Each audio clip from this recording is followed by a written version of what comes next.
Hey everyone, welcome to Two Queers in a Truck. Temporarily, it's just one queer, but we're back.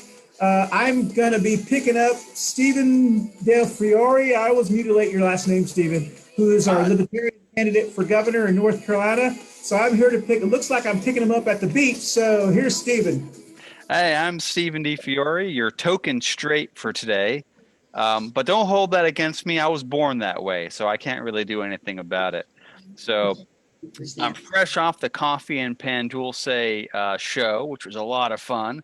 But I tell you, after having, those hard-hitting conversations, you just got to relax at the beach. So here I am in the beautiful beach. I'm going to say the beaches of Lake Norman on a day like today, kind of hanging out, soaking up the sun, getting that vitamin D. And just because I have to show my pride in that sense, I brought with me my Are You Tri here you go. Are You Tri Curious? So a couple of years ago, we were the Libertarian Party. I'm a member of the local affiliate as well. We do a lot of outreach. And one of my favorite outreach things is the Charlotte Pride Parade. And if you've never been to Charlotte Pride, oh man, it's so much fun. You should go.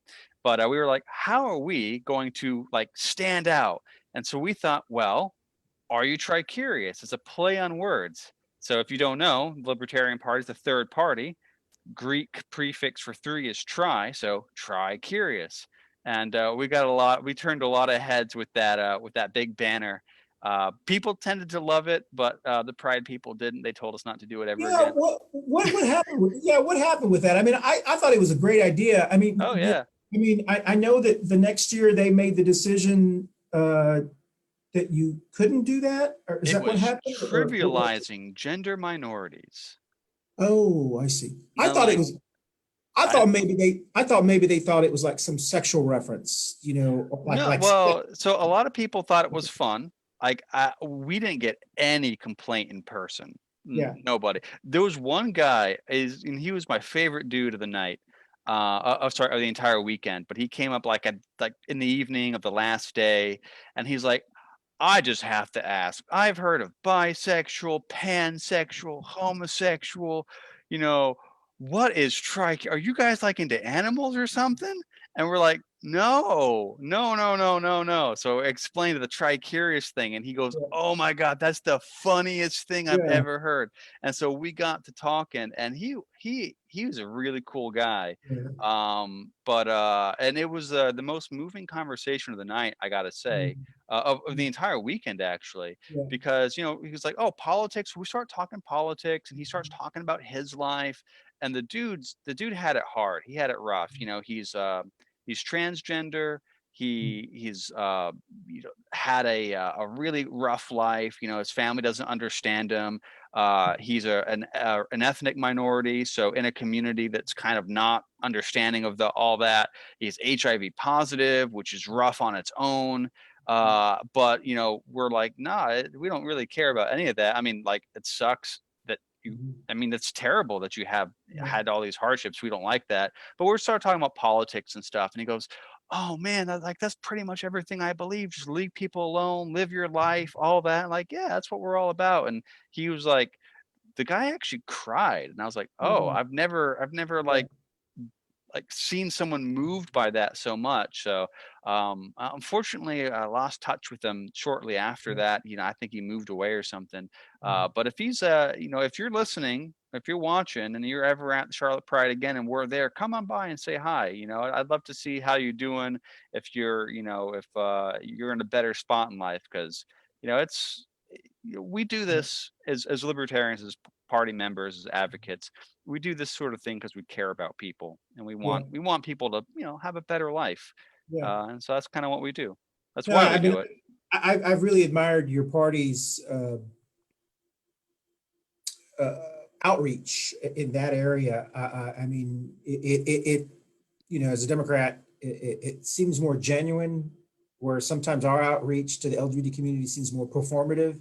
Hmm. You have Democratic candidates who are in the parade waving, and then they just disappear. They don't have a booth and they're not talking to people. They're just kind of, you know, I their way of just showing up to support. Hmm. So and the fact that you guys were there and you had a booth and y'all manned it and y'all were, talking to people and stuff. That was really, I think that really spoke volumes. But the reason I wanted to pick you up today is because of the election is ending on Tuesday, and it seemed this election cycle seems a little bit different than other election cycles because it seems like because of the It's divide. 2016 2.0.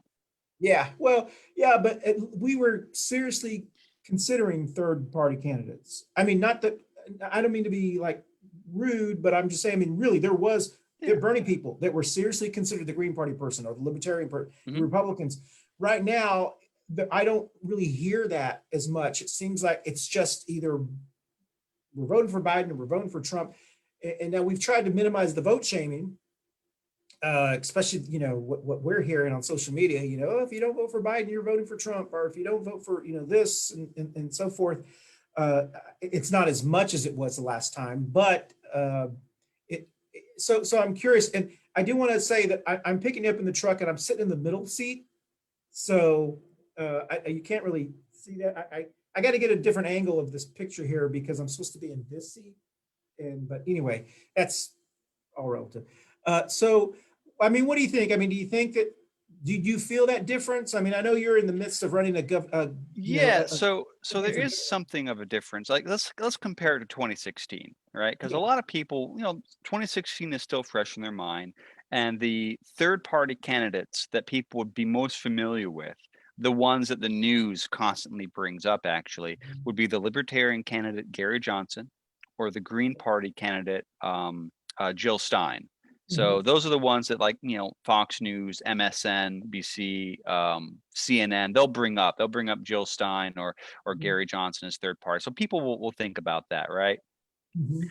And during 2016, Johnson, for example, he got quite a bit of press. I mean, he was a two-term governor of New Mexico. His running mate, Bill Weld, had served as a Republican in Massachusetts as governor, right? So that's, pretty high ticket, respectable kind of folks. And so they got quite a bit of coverage. This time around, the Libertarian candidate is not getting any coverage. The not by the major news outlets. No Yeah, one I wants haven't to heard. cover them.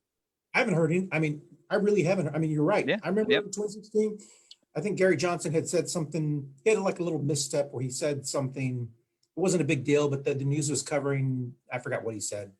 Yeah, Uh, it's interesting about how that happens because as third party, and if you're not yeah. familiar with how third parties work, dear viewer, third parties often have to live up to a different standard than the big two, right? So during 2016, the Clinton campaign and the Trump campaign had gaffe after gaffe after gaffe, but they were never really covered. But the Libertarian candidate has one gaffe, and that's all anyone talks about. Yeah. And it's like, yeah, what about all these other gaffes? No, we're not going to pay attention to those. Jill Stein, makes a offhanded comment, like, and that's all anyone talks about. It's like, yeah, but like, what about all the offhanded comments made by these other candidates, right? So it is a completely different standard. Fast forward 4 years, and you have our current candidate for the Green Party, it's Howard Hawkins, and for the Libertarian Party, it's Joe Jorgensen. The media just won't cover them. They Yeah. just won't. They just Yeah. won't. And I- when I say media, I mean like the big corporate press, Yeah. like newspapers and local news stations. They'll do coverage, of course, because like that's a cool story, and why wouldn't you? But the major like cable outlets and like Yep. national press organizations, if they do cover something, they'll do it in in my opinion, and that's my opinion is what it is, in a less than charitable fashion. Well, I don't even see them in the polling that they report. Yeah. Well, one of the things about polling is there are a number of state level polling organizations. In North Carolina, we got a few, like Civitas is one, they'll have Yep. all the candidates. Rasmussen is another one that usually has all candidates. You can go to Real Clear Politics and just look up North Carolina. Hey, what was what was Rasmus? Rasmussen. I forget how you pronounce No, it. no, no. I'm just fun. Have you ever seen the show? I'm fading here, but what is the Norbit Morbid? Have you seen Morbid? No. It's Eddie Murphy, where what his wife is called Rasmutia. Norbit. Anyway, I Oh don't yeah, know. yeah, yeah, yeah, yeah. Uh, Oh yeah, yeah. Okay, I got you. Yeah, yeah. That's funny. Yeah. so I don't know why I'm thinking of that name. It's just I'm sorry. Go ahead. All right. No, no. That's wow, man, I haven't seen that movie in forever. It really is. Eddie Murphy is really funny when he's not Eddie Murphy. I mean, he in his early years he was really funny, you know. But as he's gotten older, he's really funny when he's not him because his, when he did Nutty Professor and all the Mhm. characters he played, they were just so, the grandma. It was just like he's such a brilliant comedian when he's Yeah. not playing himself. But because I know what he looks like, it's kind of hard. It's one of the reasons I'm That not that really. scene, Hercules, Yes, Hercules. Oh, that's exactly. so funny. It's one of the reasons. It's one of the reasons I have a really hard time watching either Adam Sandler or Jim Carrey, is because I see their faces and they try to do this voice, whether it's Opera Man, Mhm. or Jim Carrey's doing Biden now. I think he's doing a terrible job because he looks just like Fireman Bill or whatever. Oh, And really? I thought Carrie's Biden was pretty good. oh, it's so it's too over. It's like me trying to be you and having the headset on and not doing your mannerisms. Your mannerisms, you're pretty still. You're like this. It'd be me like trying to go, oh, and then I mean, that's has nothing to do with you. It's just trying to be funny. Does that make Hmm. sense? And so for me, I lose the image of Biden doing it, and I just think of just Jim Carrey being silly. And so the reason to me that Alec Baldwin does such an incredible Trump is because I can't even tell it's Alec Baldwin many times. The words, everything is like Trump. Hold on, it's just so. Where I just think Jim Carrey overdoes it so much that it doesn't. It no longer seems like Biden. It seems like Well, Jim Carrey. that's part of the point. It's like Yeah, you exactly. over exaggerate. Like what Yeah, was Tina Fey? Tina yeah. Fey's impression of Sarah Sarah Palin was Palin. Yeah, really funny because yeah, she had the look down, yeah. right?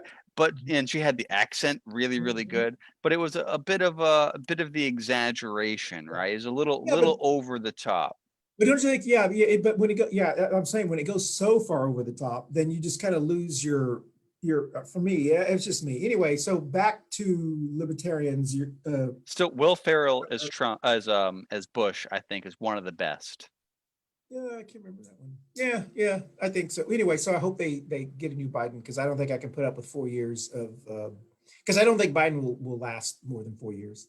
And so anyway, back to third parties. So you're saying, yeah, I mean, I don't think I don't really I'm not hearing a lot about him, Yeah, and yeah. I mean the only thing that I'm hearing periodically on social media, which is not scientific, and you can't ever gauge social media as being the real world because it's not Hmm. uh, uh, as people, well, if you're voting, like if Lily will say something about, Green Party, someone said, well, you're wasting your vote, which is silly to tell someone in the Green Party they're wasting the vote. That's why they're the Green Party. It's because Yeah, they yeah. support Green Party candidates, or, and so anyway, That plays into the politics of fear, right? yeah. So you can say to every single Clinton voter, you wasted your vote. Why? Mhm. Because Clinton didn't win. You Yeah. know, this coming election, right? Whomever wins or loses, the losing party, you wasted your vote because who didn't win, right?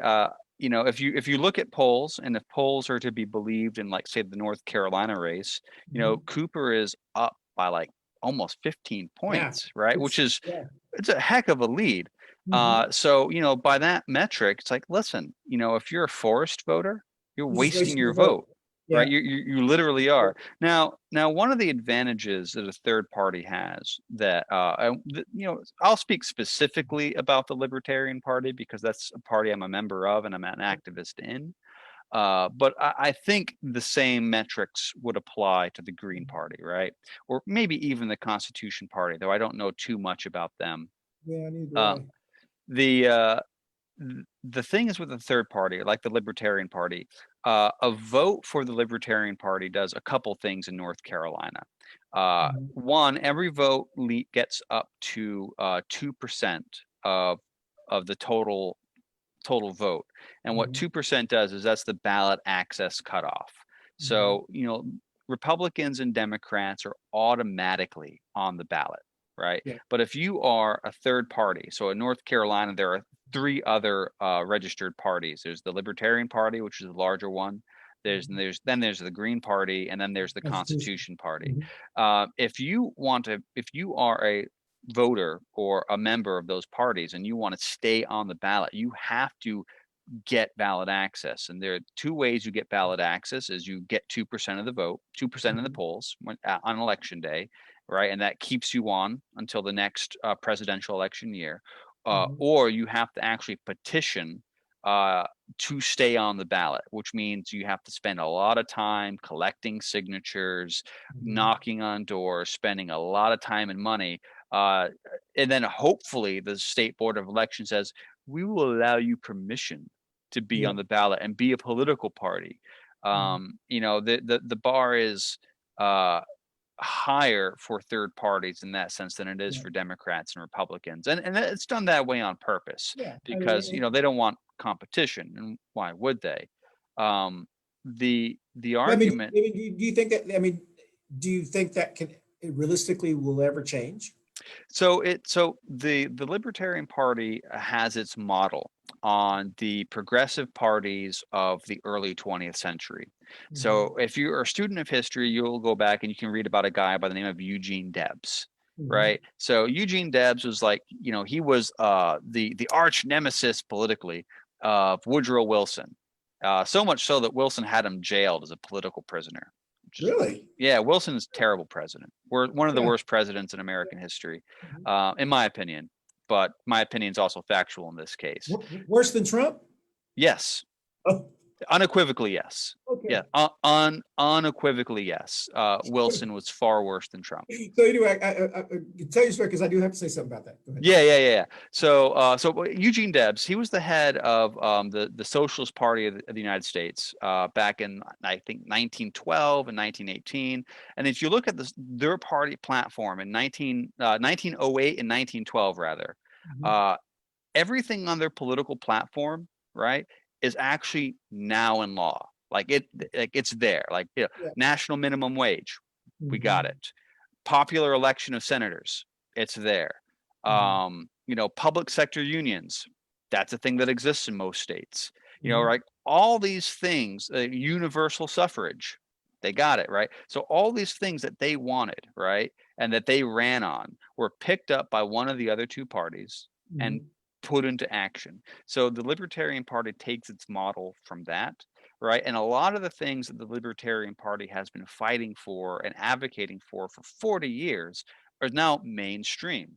Mhm. Mhm. Cannabis legalization or Yep. decriminalization, Mhm. criminal justice reform, doing something about qualified immunity, making sure your Fourth Amendment rights are protected, war as a last resort in foreign affairs. We're Mhm. the anti-war party, right? So a lot of these things that are now becoming mainstream, like that is what the Libertarian Party has been doing for a long time. Yeah, but how's that going to change? I mean, how is that? I mean, I get the policies Mhm. will be absorbed, but as far as like a party, because they made it so hard in North Carolina, So how so the can we vote, get yeah, yeah, there? yeah. So the Yeah, vote is a countable protest. Like it is yeah, a metric that can be measured. And you like, yeah. oh, so if you do really well on something, the people in power will go, oh, Mhm. there's something here, right? So if you beat the spread, that is to say the difference between the big two, Mhm.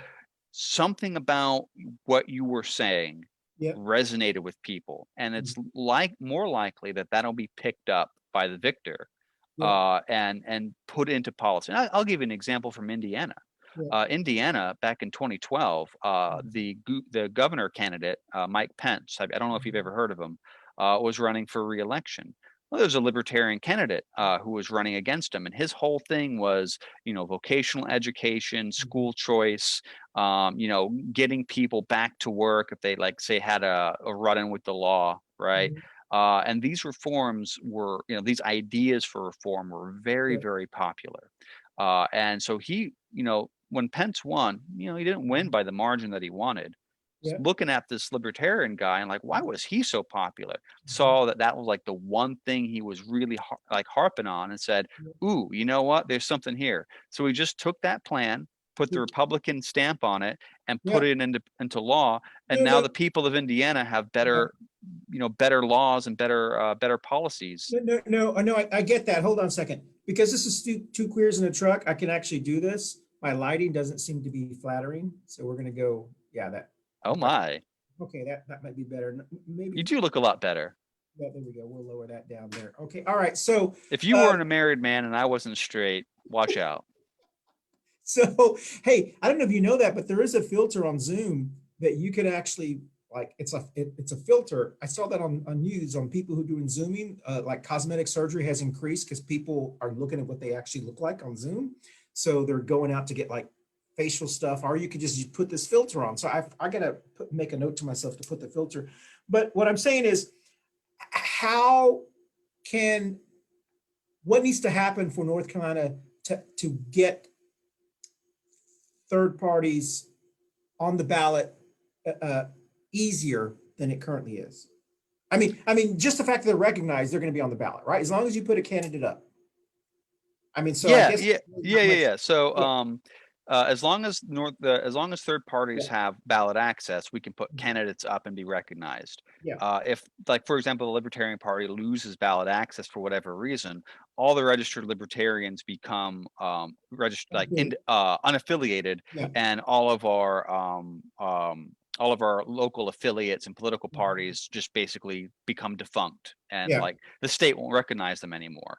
Okay. Which is, less than ideal, because, Yeah. at state level politics, our impact is a lot less, because let's face it, it's pay to play, right? Yeah. It takes money.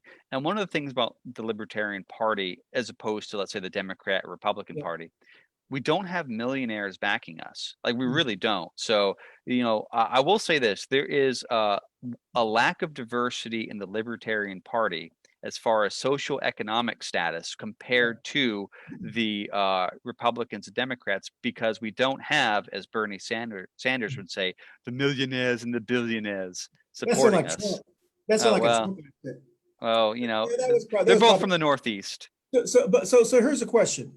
As so so for giving just an example, if you don't have that, you know, what kind of what you're talking about, then just focus on some really, I mean, still put up candidates, Mhm. in all of the, as many as you can, because it's important to get them on the ballot. But then look at some races where you can say, hey, we can actually make an impact, I mean, start strategically. So, like, for an example, even whether it's the governor's race, or at, in my view, before Jeff Scott decided to do his new platform, uh, I actually thought, I think, or thought that Jeff could have been, I mean, no one really knows Jeff Jackson other than his social media postings. I mean, that's really, and, I mean, he doesn't have a real big name recognition here other than him. I mean, Yeah, yeah.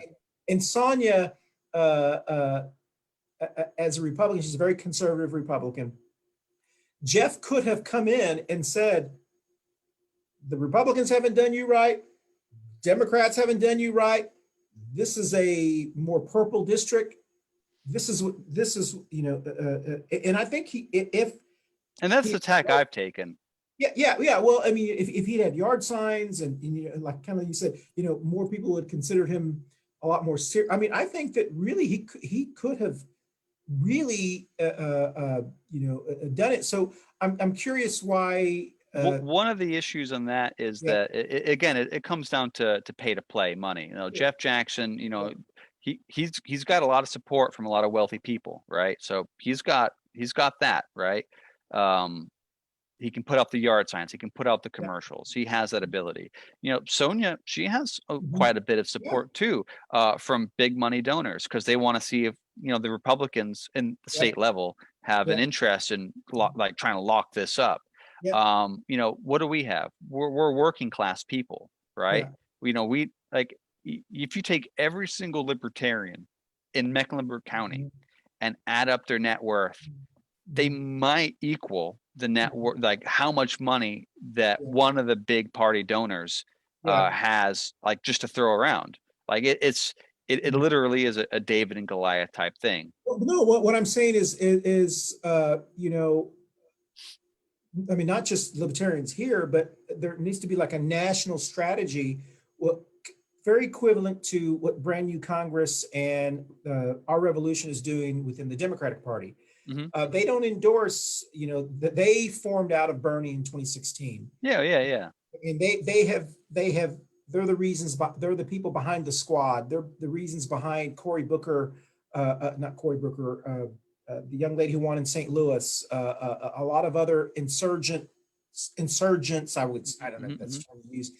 They're running against Democrats, more central, moderate Democrats, and they're winning because they're just focusing on, let's say, 3 elections, and the national strategy is to focus on this election, and they've been picking up all these seats in Congress, but they're starting to focus like on local levels. So I'm saying is the national strategy needs to be, okay, we may not have an impact in Wisconsin, but we're still going to run as many people as we can, whatever.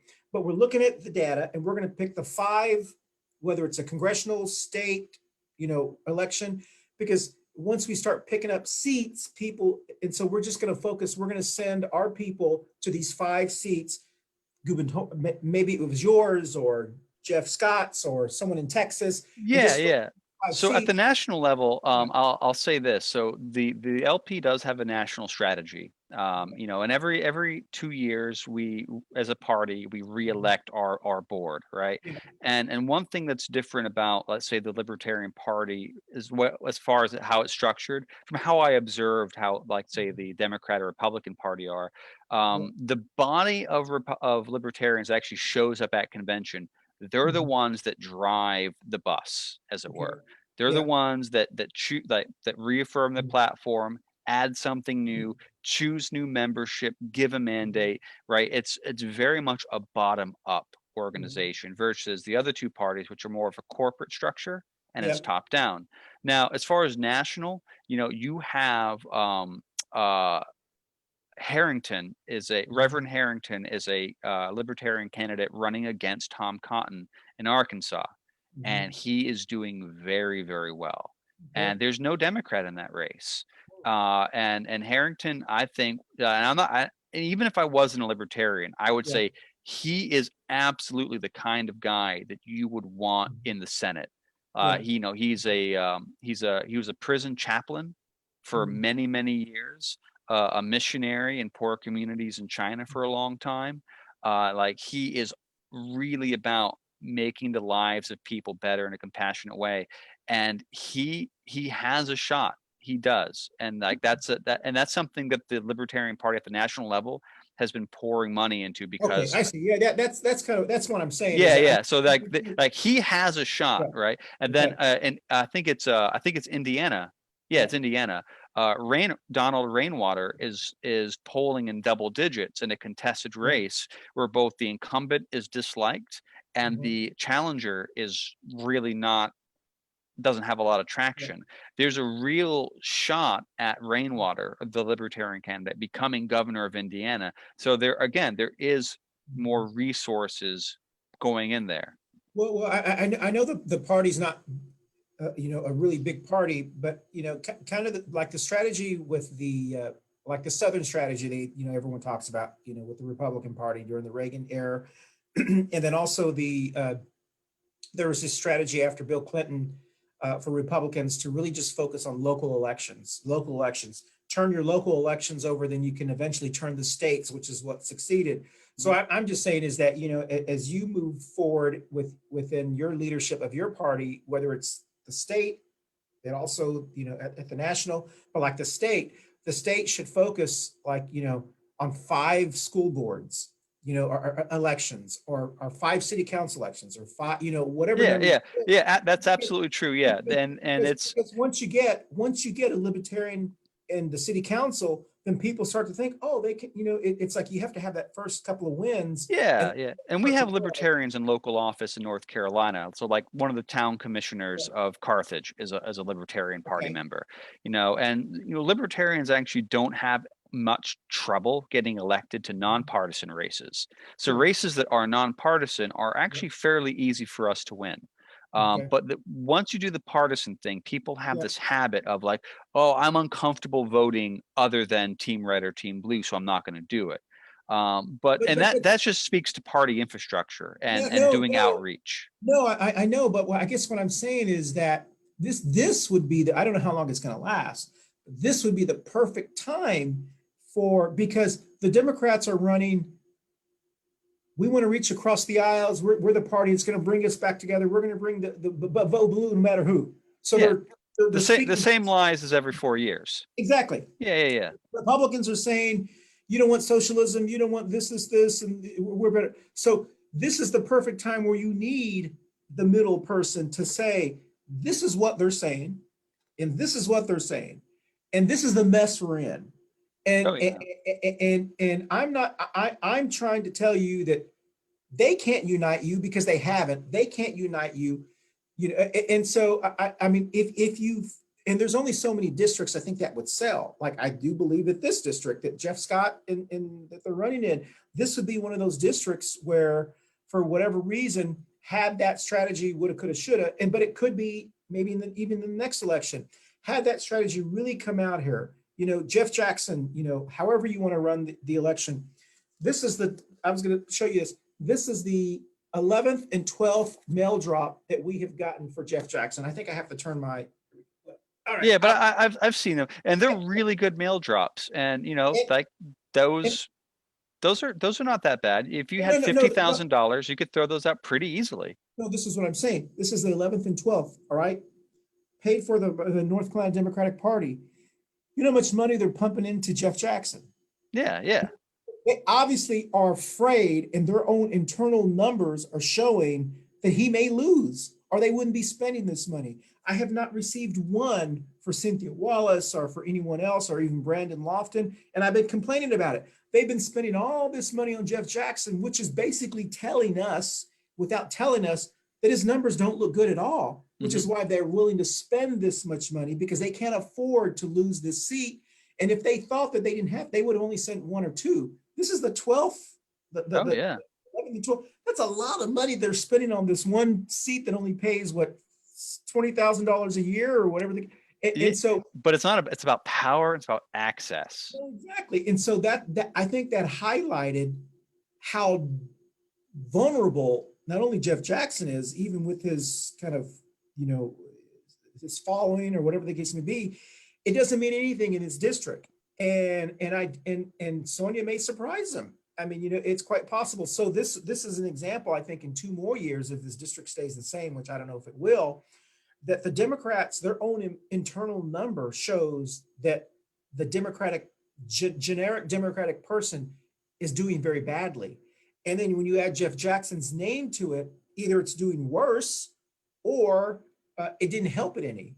And so, I think that kind of shows the opportunity. So if they only focused on, let's say, this one and maybe one in Wake County, maybe they picked 5 house races or 2 house races and 2 Senate races, they could really make, because There's a lot of effort in Wake County, actually. yeah, I mean, if So they could afford just a couple, like if I had gotten, like, if Jeff Scott had run his campaign or his messaging like he ran when he ran for Congress, with those kind of like the things that we heard, and then I had gotten 3 mail drops from him, maybe right before Labor Day, and then a couple of what, because I've gotten so many from Jeff Jackson, I would have gone, God, there comes a point where you get so many, you get tired of it, mhm. and if I had been able to read on, and then saw some yard signs, there are a lot of people who aren't as engaged as we are that would have very considerably voted for Jeff Scott. And so, and it doesn't, I don't think it necessarily takes a lot of money. It just takes very smart spending, Mhm. mail drops, yard signs. I'm not sure if you need a canvas or phone bank because this district doesn't really like people knocking at their doors. Yeah, Uh, yeah.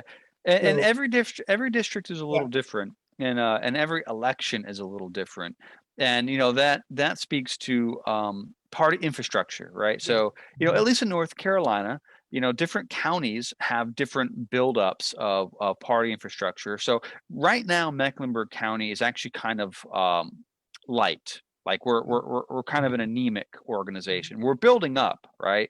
But I've only been in the party at the Mecklenburg County level for a couple of years, Mhm. and so it wasn't much of an organization when I first joined. Yeah. Since joining, we've been able to grow and get more people and get more talent and get more reach. So, that starts to take somewhere. The county that has actually the largest affiliate is Wake County. Mm. Wake County Yeah. has a really big affiliate, a lot of talent. Mhm. Mecklenburg, we draw on them a lot. We're Mhm. helping out. One of our neighboring counties, Union, didn't have anything, and Oh. we've been helping them grow something. Mhm. Winston-Salem has a really cool affiliate there, and so like different, Pender County, the Wilmington area, has a really like strong community, and they do door knocking, for example, in like the public housing areas of that city in Wilmington. I've gone there. Yeah. These are the places where you knock on the door and they're like, "Are you a Jehovah's Witness?" I'm like, "Oh no, we're worse for politicians asking for your vote," and they laugh and they say, "That's really funny. By the way, make sure you're out of the neighborhood before dark because it's Yeah. dangerous." It's like, Yeah. oh well, okay, we weren't planning on spending all night here, but Yeah. okay, you know.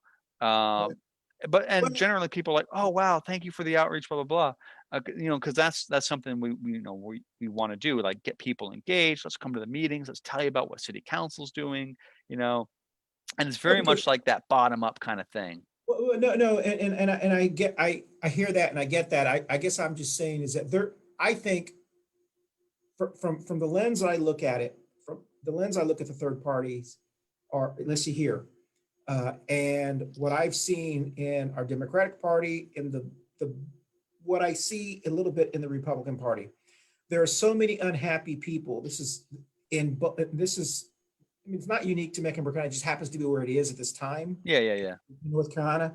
There are so many people unhappy with their party that they may have been registered one time for many reasons. I can name maybe three, but that they are all unaffiliated, which is why the unaffiliated registration is almost equal to Democrats, but it's higher than Republican. And Unaffiliated is the highest. yes, that's right. Yeah, that's true. So they are so unhappy with those two parties for many reasons. So there is an opportunity. With chaos brings opportunity. There is an opportunity to reach out to, why are you unhappy with the Democratic Party? Why are you unhappy with the Republican Party? This is an answer. Hmm. Stay unaffiliated, but vote Libertarian, and take what's in the, and some of it's racism, some of it is just so many people who've moved here from other states don't like the way the old North Carolina Democratic Party does things, or the Hmm. old North Carolina, because they've come from different states, that it does seem backward to them. Yeah, yeah. Uh, I'll give you a it, story about that actually, because I'm originally from New York. yeah. And so when I lived in New York, I thought I was Republican, right? Mhm. Because what is a Republican in New York is a lot different from what is a Republican in other places, right? Yeah. Mhm. So I moved down here to North Carolina, and then I was going to UNCC. This is before I even learned about the Libertarian Party. And I was like, well, I want to get involved with the local political group. So I went to one of the Young Republican meetings at the college campus. And like after about half an hour of it, I'm like, I am not, like, these are a bunch of Yeah. theocrats and they want to impose their Protestant viewpoint on people. And as a Catholic, right, I Yeah. was like, I'm not, no, I'm good, man. I'm not all about this at all. And so I'm like, well, maybe being a Republican in New York means being a Democrat in the South. So let me check out the Democrats. So I went to the Southern, sorry, the Young Democrat thing on college campus, Mhm. and they were talking about like, well, we need more government spending, more government programs, more. I'm like, yeah, I'm not really into that either. I'm like, I guess I'm homeless. And Yeah. then a couple of years later, during it was 2008, during you had Ron Paul in the Republican primary, and then you actually had Mike Munger, who was running Mhm. as the Libertarian candidate for governor, and he was actually invited to the debate stage because I guess Purdue and McCrory thought that that would help them out Yeah. respectively. Uh-huh. And they've never made that mistake again. So third parties are never invited to Yeah. the debates between the governors after that, because I guess Purdue was mad that she didn't lose the election herself. Yeah. Munger lost it for her, which is Yeah. just a Ex- ridiculous. Exactly. Yeah. Yeah, but I was like, oh, this is an idea. Like, Mhm. okay, libertarianism. Yeah, I'm about that. Yeah. So that's when Well, I first started to start looking into the party. no, I mean it. Well, this is the Two Queer show, so I can speak openly other than the first show that we do. Yeah, yeah, But yeah. the reality is race is so important and embedded in so many things here still. It's not so Which is a shame, overt. I gotta say. Yes, it is. It is not, it's not overt, but it's there. Yeah. And it's so embedded, and One could it's even not say just it's systemic. systemic. Exactly. It's systemic. And and for rightful reasons, because of the way it's been done, but it's for the many people who have moved here, it's difficult for them to understand because where they came from, they had been dealing with it longer. They've already come to they've accepted it. Here, because it's just now, maybe within the last 10 years at the earliest, and there is a systemic belief that Alma Adams is the Black congressperson, and she represents the Black people, and this district is for the whites. And it is so and this is not just a Republican. This is like a old Charlotte belief. Mhm. And as a result of that, Alma Adams only talks. If you really listen to Alma Adams, she only talks about Black issues. HBCUs, you would think that there are no white Latinos or anything else who live in her district. And you know what's And I said, interesting?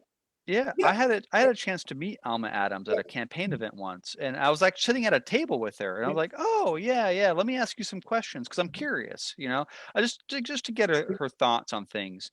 And she issues that I would think are really important to the Black community, right? Like, I don't know, the drug war, marijuana mhm, legalization, the overcriminalization of being Black in America, stuff like that. You would think that she'd be like really on about that. She didn't know Jack. Like when I was talking about like why like what's your thoughts on marijuana being Schedule 1? And yeah. she gave me like the Reaganite answer. I'm like, lady, man, how long have you been in? You're like in your 80s? Maybe it's time for But but new but new Stephen, membership.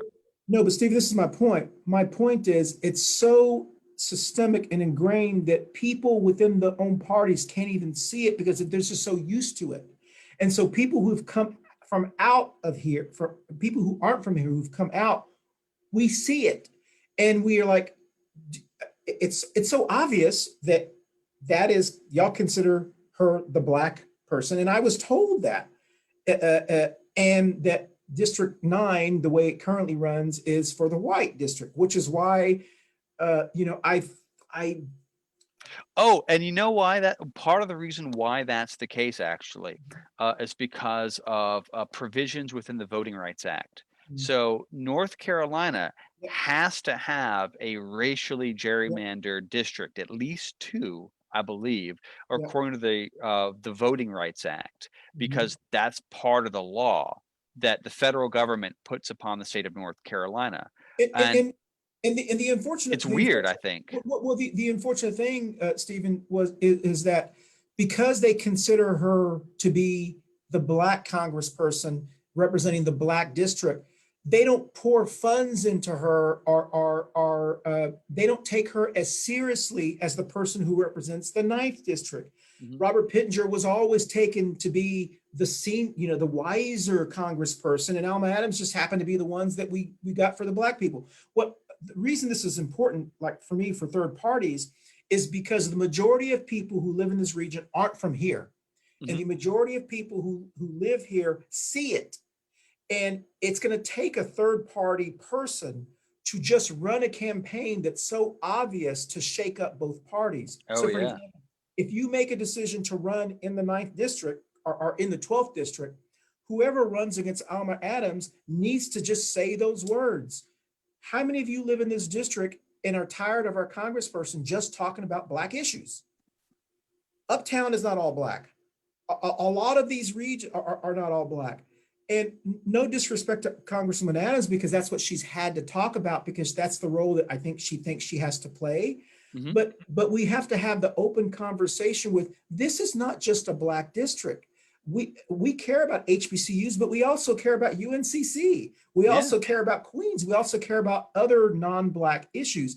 And I think saying that, people are afraid to say that because they're afraid that they may be called a racist or whatever by Black Democrats, but we have to have that conversation in order to shake that up. In the same breath, we have to have that in District 9 here. We have to say, everyone just thinks that because you live in, it has to be a white, a white district. There are non-white people that live in this district, and so we have to have these conversations because more people will get it and go, you're right, that's true. That's what I've seen. And I think those kind of elected officials, those kind of candidates are what we need to shake it up, because those two parties aren't going to shake it up because they can't. It's so systemic. They can't. They don't want to upset the apple cart. Well, I'll tell you what, one thing that's going to really upset the apple cart is the result of the census. So I am pretty sure North Carolina is going to have a 14th and 15th congressional district, right? 2 congressional districts, which means the maps are going to have to be completely redrawn, which we've seen in North Carolina. That could be kind of a heavy lift, right? So, but we're going to have like all these districts are going to get redrawn in some way, and everything's going to be up for grabs. And the next couple years, right? These next 4 years, the elections that are coming up, whether it's the midterm or the next presidential election, 2024, we are priming the pump to be able to give as many people in North Carolina like an actual choice with actual policies and really shake up the apple cart to do one of two things: either actually get something that isn't the duopoly represented to you in the halls of power, right? Whether that's City Hall, County Commission, or in Raleigh, or at the very least, make sure that whomever comes out on top within the duopoly actually takes a libertarian policy position that will make lives better and actually puts it into practice. Now, I'll give you an example from the local level, right?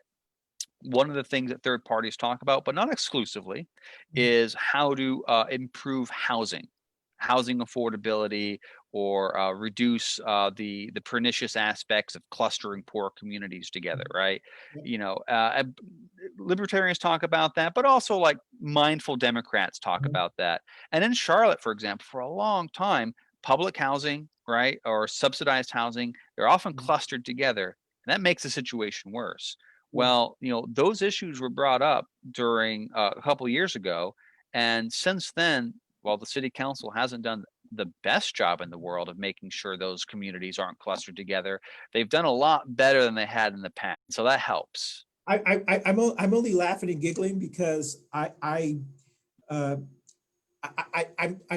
just, we need third parties to have to say what we can't say as a Democrat. Let's hypothetically, if I wasn't in our Democratic Party, we can't say it. I can't say as a Democrat, even though I'm going to say it.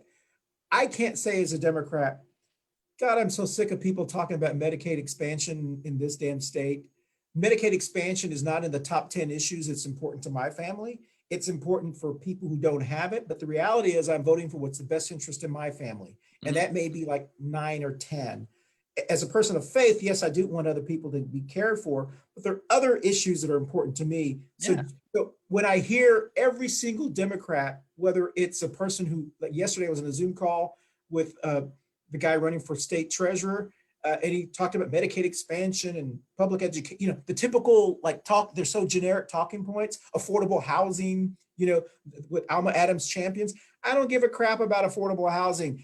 Everyone, and I keep saying this, because it's just a subjective thing. Affordable housing, anybody, no one believes that their house is affordable or their apartment is affordable. That's just that's just reality. Yeah, it's very subjective. It is very Yes, and subjective. so why am I going to spend all my efforts caring about someone who can afford to live in this area? Maybe you shouldn't be able to live in this area. I mean, this is, I mean, so there are a lot of people who say, "God, stop talking about affordable." I mean, it's all like, I'll give an example actually of something that other parties would like to talk about, but they don't. So when I ran for city council, when I ran, I didn't know what I was doing, right? It was basically, it was like, well, we don't know how to run a candidate, so let me just throw my hat in and we'll figure it out, right? And I learned a lot. But I was at an event and, a question came up and it was, hey, what have you done for civil rights? Some people had been a civil rights lawyer or this or that. It was an event put on by the NAACP and the BPC at one of the Mount Zion churches or whatever. It was a pretty cool event. It was one of my first events as a candidate, so it was like a learning experience. But I raised my hand. I'm like, listen, not this is not me, but this is what the party's been doing. We've been fighting the drug war, fighting against marijuana criminalization. It's essentially a war on Black people. We think it's wrong. It's a civil rights issue, and we fight against it, right? And I just glanced to my side, and I saw the Republicans and the Democrats look at me, go like, the heck he just said it. What the heck? Dude, what are you doing? And then the audience, they were clapping. They're like, dude, yes. Because basically, no, you're exactly right. Because basically what affordable housing means in Charlotte is systemic racism. It's a code word for saying, well, we need to have affordable housing for people who live in South Charlotte. No, what you're saying is we don't, there are systems in place to keep Black and brown. That's really what, so when Alma Adams talks about affordable housing, she's not talking about affordable housing for a Latino or for a white person. She's talking about being able to get Black people that she believes she has to speak to, get them to be able to have access to more of the opportunities. That's really what she's talking about. The code word is affordable housing. I mean, that's really what it's about, because you don't see the face of affordable housing. If I tell you affordable housing in this city, what do you think about Black people being kicked out of the neighborhood because of gentrification? You're not thinking about old white people. I mean, and you're not, that's not. Well, I actually usually have in my, because of where I grew up, I have the image of an old person. Yes, on a fixed income, but that's just me because where I grew up in the Adirondacks. No, Stephen, that's exactly my point. My point is, and we've gone a little over, and I apologize because I know I got to drop you back off at home. But where I come from, affordable housing means old people that are being taxed out of their houses, which is why Texas has put a limit on property taxes for people who at a certain age, so they won't get taxed out of their neighborhoods. Yeah. And so that's what I think of. So when I started hearing the term affordable housing, that's kind of what I was thinking. But when you really look into what they're talking about, what city council is talking about, what people who are running for office and whatever, they're really, it's a different meaning here. What affordable housing really means is affordable housing for Black people. That's really what it means. It doesn't necessarily, and if it doesn't mean that, they need to say affordable housing, in my view, is not just people who look like me, but it's also poor white people, poor rural people. We don't say that because that's not what they want. That's not what it means. Yeah, there's something you could do at the local level, right? So, for example, local governments, they determine how HUD money is doled out, right? So, for example, if Charlotte said, you know what, we're going to tackle and we're going to really fix housing affordability problems for the lower economic echelon, no matter their ethnic composition. It's just, if you're low income and you need help, right? Here's what we're going to do. You qualify for housing subsidies or public housing or public assistance or whatever, right? How it currently works is you get a voucher, but you have to live in like one of the clusters of affordable housing, projects that are available to you. Well, that's not really good because there's not a lot of economic development, right? And 100% of the subsidy has to go into the rent. But let's say you work at a diner or something, or you have a side gig, or you're a handyman or whatever, like you could afford $300, right? You rent, but like you can't get $300 for any place in North Carolina. But let's say you got an $800 subsidy, right? So $800 plus $300 now suddenly, and then you could just take that money and spend it on rent at any apartment complex anywhere in Charlotte. Suddenly your opportunity to live like closer to work, or in a better school district, or in a place with, you know, safer neighborhoods, or whatever your metric is, that increases, right? And Yeah. that widens your ability to live your life the way you want. Like, that's something that I want. Well, When I and bring that up at Democrat Party like events that I'm at, which sometimes happens because I can sneak in, you know, and I bring up that idea, I'm always given, you can't just give poor people money. They won't know what to do with it. It's the well, most classist thing I've ever heard. And well, I hate it. I hate it. but you know, but that's the reason that we need third parties in this state is to shake up both of those parties, because Hmm. the third parties have the ability to talk about issues that those of us who are The aligned to a duopoly. Yeah, can't. can't talk about. Because if I ran as well, then maybe it was now, but let's say if I was running for city council, which Don't rule it out. well, I'm just saying is if I did run as city council for this district, I would have to, in order to have any chance of winning, I would have to say what people in this district think of the Democratic Party. They think of the Democratic Party as only thinking about the black sections of town. That's what they think. That's Which affordable district are you housing. in? I'm in Ed Driggs district. And so kind of gets back to what I'm saying. When you say the word affordable housing here, it doesn't mean to them the same thing as it means to someone who lives in Plaza Midwood or whatever. If there's a Yeah. different meaning to it. So I'd have to confront what that means. I would have to say, I'm going to fight for affordable housing, but not the same type of affordable housing that the mayor's looking for. The mayor and that it's code for helping black people only, because that's what they think.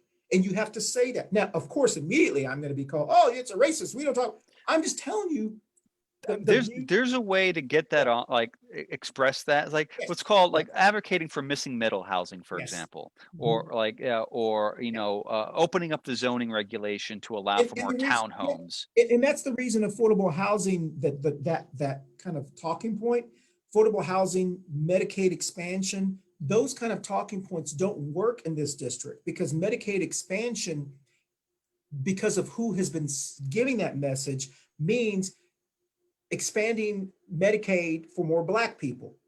And that's really what they think. And so there are a lot of Latinos that aren't for those affordable housing and that kind of stuff, because they see it as you're just helping someone else, but you're not helping us. And so, They want policy and rhetoric that's more equitable.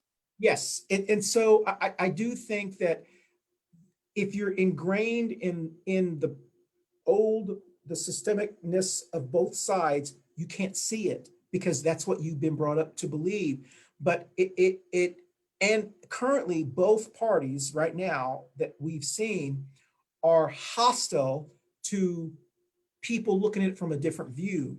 That's the reason I get so much pushback. I get when I say this is what I see currently, it's you don't know what you're talking about. You did this. No, I'm just telling you what I see, and I'm just telling you why it's difficult for certain type of Democrat to make inroads, is because they're speaking a different language than the people that speak here. And Republicans, if you move here and you think of a Republican, you think of a evangelical, diehard social, that kind of thinking. There's not a more Republican, a different kind of thinking. So it is, I think third parties have an opportunity to win the people that have moved here.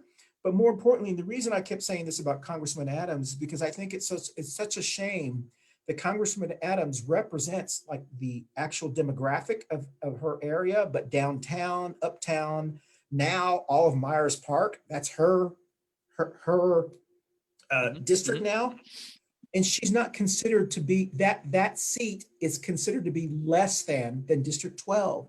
She represents three of the major banks in the country, plus where all the money is in Charlotte, but yet they still consider her to be the lesser than position. That She just should have speaks the to power. how gross and corrupt the Yes. national Yeah. system is as far as representation. I mean, Mhm. honestly, I think there should be more representatives. The Yeah. idea that when this country first started, right, each representative in the House of Representatives had 26,000 constituents, Yeah.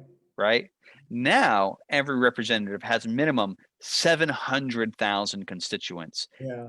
That number needs to be halved at Yeah. least, because if the House of Representatives is truly to be the representative of the representative body of the people, the interests of communities needs to be more like directly represented Yeah. by those people, and the only way to do that is to increase the membership. But of course, the duopoly doesn't want to do that because that upsets the apple cart and Yeah. makes it more difficult for them to maintain their power. And that's what it's all about: power and controlling you, which is one of the reasons why I'm libertarian, because I don't want to control you. I want you to control you. Yeah, that's right. Well, and that's one of the reasons why, I mean, I think so much is going to happen. I mean, our region and our state, what we're seeing, it's changing so much. And after the census, like you said, after this new elections going on, we're going to see so many changes. And I do think that that third parties, we need you. As a Democrat, we need third parties to say the things that currently we may not be able to say because of the backlash we get when we say that. The both parties, and I'm just saying it because I'm a Democrat, but Yeah, I get you. so much pushback from it. We currently don't have the ability because they can't even see it themselves because they're so ingrained. It's so ingrained in their in them, and so we need the third parties to be able to say those things. And I assure you, when the third party does say those things, they will attract the majority of people. People perk up, their ears go, oh.